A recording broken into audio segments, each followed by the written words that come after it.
Good morning. Okay, so it's morning by me. So good morning or good afternoon or good evening, wherever you are, but it's morning by me.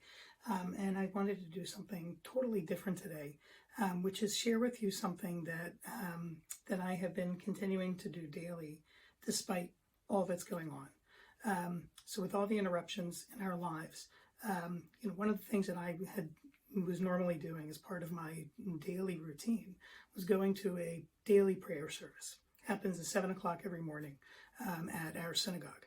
But we've had to stop doing that, obviously, because of social distancing and all this stuff. And yet, we have managed to keep on doing this. So the group is now meeting via Zoom. And interestingly, we have more people than we normally do. And I just kind of wanted to share with you what that ritual looks like a little bit for me.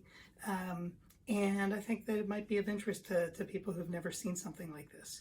So I go every morning. I'm wearing a yarmulke or a kippah, which is a head covering out of respect for God.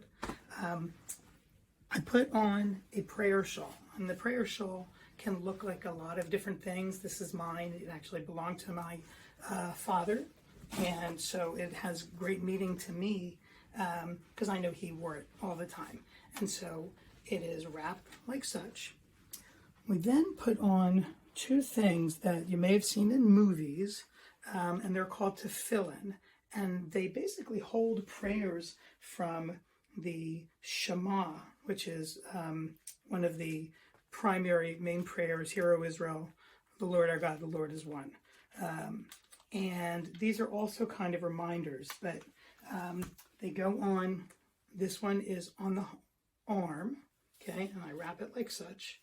And again, this is something I do pretty much every morning. It's not done on the Sabbath, and that's an interesting one. I'm not 100% sure why, but I'm sure others can comment and share. But it's wrapped twice around the upper arm, and then it's wrapped 7 times around the forearm, like this.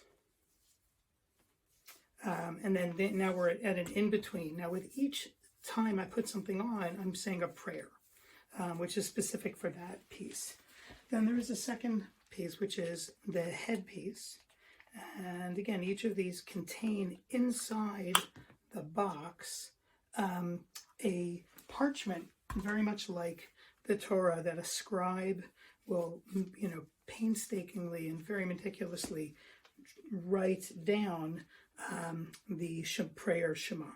Okay, so that goes on the head. Again, there's another prayer that is said with this. And then the final piece is that I'm wrapping the hand. This is something I learned as a kid.